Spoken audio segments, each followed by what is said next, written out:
After nearly 7 hours of negotiations in Geneva, representatives from the US, EU, Russia, and Ukraine announced Thursday they've reached an agreement on de-escalating tensions in Ukraine. The agreement is focused on resolving the conflict between the fledgling government in Kiev and pro-Russian protesters. 3 people were killed and 13 hurt Wednesday night after protesters stormed a military base. The text of the agreement calls on all illegally armed groups to lay down their arms and vacate any occupied buildings or streets.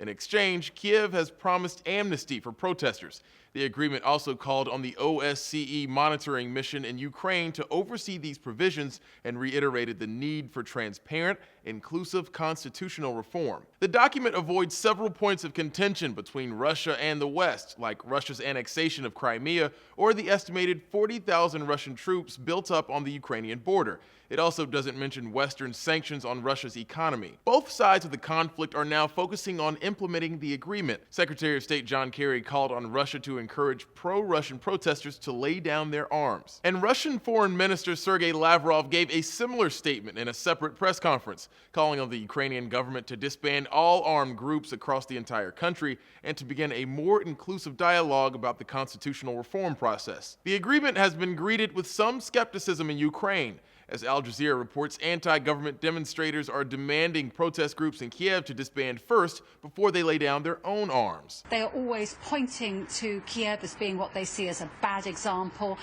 They complain about what they describe as fascist paramilitary groups who've been walking around in uniforms and sometimes carrying weapons in Kiev. And President Obama cast the Geneva Agreement in a pessimistic light during his press conference Thursday, warning Russia further U.S. sanctions could follow if Russia didn't help support the terms of the agreement. My hope is that we actually do see follow-through over the next several days, but I don't think, given past performance, that we can count on that, and we have to be prepared to potentially respond. Ukraine's interim government is hoping to come up with a new constitution before their presidential elections, which are scheduled for May 25th. For Newsy, I'm Christian Bryant.